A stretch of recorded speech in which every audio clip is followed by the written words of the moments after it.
સુરતથી સમાચાર પોલીસની પ્લેટવાળી કારમાંથી દારૂની બોટલ મળવાના કેસમાં વિડિયો વાયરલ થયા બાદ રાંદેરના પીએસઆઈ એ પટેલને સસ્પેન્ડ કરી દેવામાં આવ્યા છે।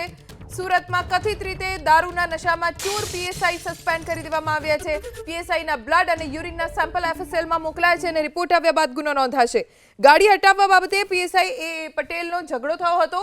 વાત મારામારી સુધી પહોંચી ગઈ, જેને લઈને ટોળું ભેગું થઈ ગયું। આ સમયે કોઈ પીએસઆઈ અશોક પટેલનો વિડીયો ઉતારી લીધો। ઝઘડો થયા બાદ પોલીસની પ્લેટવાળી કારમાંથી દારૂની બોટલ અને ગ્લાસ પણ મળી આવ્યા હતા। વધુ જાણકારી અમારા સંવાદદાતા ધનરાજ બાગલે પાસેથી પ્રાપ્ત કરીશું। ધનરાજ, પોલીસે કેમ માત્ર પીએસઆઈને સસ્પેન્ડ કરીને સંતોષ માન્યો છે? હજી સુધી કોઈ ગુનો નથી નોંધાયો। ઘટનાને આટલા કલાકો થઈ ગયા પછી પણ?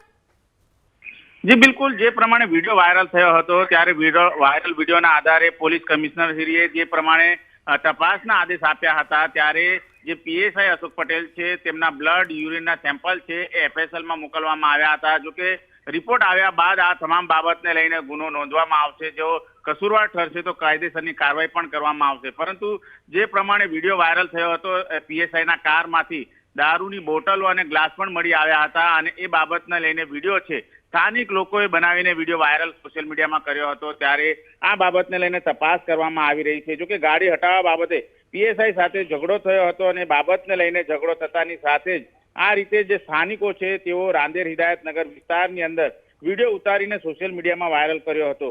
સમગ્ર બાબતને લઈને અત્યારે તપાસ કરવામાં આવી રહી છે। જોકે રિપોર્ટ હજી સુધી આવ્યો નથી। રિપોર્ટ આવ્યા બાદ પીએસઆઈ વિરુદ્ધ કડક કાર્યવાહી કરવામાં આવશે।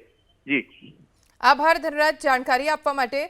સવાલ અહીંયા ઊભો થઈ રહ્યો છે કે શું પીએસઆઈને બચાવવાનો પ્રયાસ થઈ રહ્યો છે? કેમ કે બ્લડ સેમ્પલ, યુરિન સેમ્પલ લેવામાં તો આવ્યા છે, પણ તેનો રિપોર્ટ ક્યારે આવશે તેની જાણકારી પોલીસ પાસે નથી। સામાન્ય કિસ્સામાં તો તુરંત કેસ નોંધાય છે, તો પછી પીએસઆઈના કિસ્સામાં કેમ તરત ગુનો નથી નોંધાયો?